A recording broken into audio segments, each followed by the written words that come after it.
चला तर तुम्हाला आमच्या कॉलेजची शिवजयंती दाखवतो आज। नमस्कार मित्रांनो, मी मुकुंद आणि मी निघलो होतो आज आमच्या कॉलेजमध्ये शिवजयंतीचं आयोजन होतं आणि रोहित माझ्या सोबत होता। रोहित आणि मी निघलो होतो।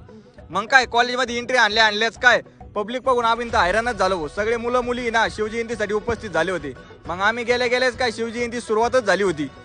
मग काय शिवजयंतीची मिरवणूक निघली। मग काय पूर्ण कॉलेज आहे ना भगवे झेंड्याने ना रंगून गेलं होतं। ढोलपथकावाल्यांनी असं काय वाजवलं भाऊ, साळुंके सरांना कंट्रोलच नाही झालं। त्यांनी त्यांचा मोबाईल काढला, डायरेक्ट त्यांची शूटिंग चालू केली भाऊ काढायला। मग काय आतमध्ये आल्यानंतर आहे ना एका विद्यार्थ्याने असा झेंडा फडकावला ना तर सगळे त्याचे फॅनच झाले भाऊ।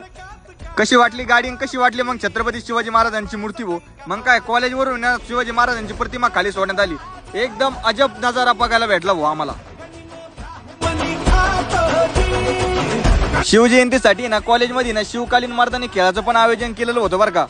या छोट्याल्या मुलींची कला बघून आहे ना मासाहेब जिजाऊ, अहिल्यादेवी होळकर, मा झाशीची राणीची आठवण आली भाऊ।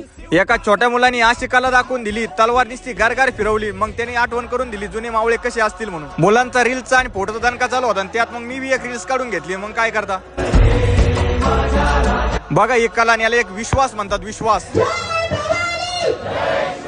एका विद्यार्थिनीनं घोषणा दिली आणि मग काय पूर्ण कॉलेज ना गजबजलं। मग काय शिवजयंतीची आरती ना सांगता झाली भाऊ। मग कशी वाटली आमच्या कॉलेजची शिवजयंती?